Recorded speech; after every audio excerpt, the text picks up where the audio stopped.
राजनांदगांव के सुकेश जैन का मानना है कि G20 सम्मेलन से ही विश्वव्यापी समस्याओं का हल बातचीत से निकल सकता है। G20 का इस बार का थीम है एक पृथ्वी, एक परिवार, एक भविष्य।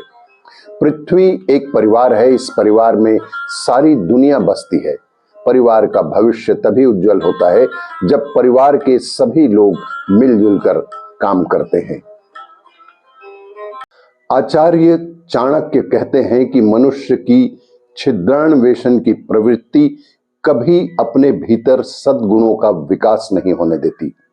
परिणाम स्वरूप मन, वाणी और कर्म तीनों ही कलुषित हो जाते हैं। महाभारत में दुर्योधन छिद्रान्वेषी प्रवृत्ति का सबसे बड़ा उदाहरण है और वही स्वयं के और अपने परिवार के विनाश का कारण भी है।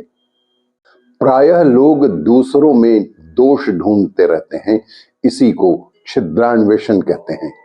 ऐसा करने वाले लोग अपने बड़े से बड़े दोष को भी नहीं देख पाते, लेकिन दूसरों में दोष निकालने को बाज भी नहीं आते।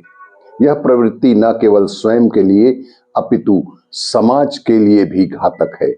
छिद्रान्वेषण से सदैव ही हमें बचना चाहिए। G20 का इस बार का थीम है एक पृथ्वी, एक परिवार, एक भविष्य।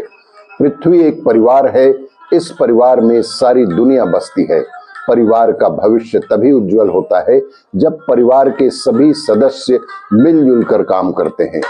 सम्मेलन में उपस्थित दुनिया के कई देशों के दिग्गजों ने नमस्ते भारत शब्दों का प्रयोग किया, जो हमारे लिए बेहद गर्व का विषय है। खूब सोच समझकर बोलने वालों की वाणी में मां सरस्वती की इतनी शक्ति होती है कि जब भी वे कहीं भी कुछ बोलते हैं तो उनका अच्छा प्रभाव पड़ता है। भगवान श्री कृष्ण ने भी श्रीमद् भगवद गीता के 17वें अध्याय के 15वें श्लोक में वाणी की तप की शिक्षा दी है। प्रिय, मीठा, हितकारक और सत्य भाषण पर बल दिया है। इसका पालन करने वाला कभी संकट में नहीं पड़ता। मैदान में हारा हुआ व्यक्ति फिर से जीत सकता है, लेकिन अपनी आत्मा से हारे व्यक्ति का जीतना असंभव है। यदि आप आत्मविश्वास से ही हार गए, फिर कुछ शेष नहीं बचता, क्योंकि आपका आत्मविश्वास ही आपकी सर्वश्रेष्ठ पूंजी है। मन से हारे हार है, मन से जीते जीत। कभी भी अपना आत्मविश्वास ना खोएं। Earning a relation is a reward of our trust.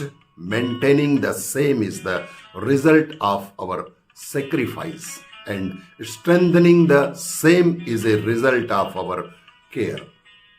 Keep up the efforts to maintain all relations. Good morning and have a stress-free weekend. Thanks. दृष्टि जितनी भी परिवर्तित हो जाए, परंतु हम कभी भी पूर्ण रूप से संतुष्ट और सुखी नहीं हो सकते।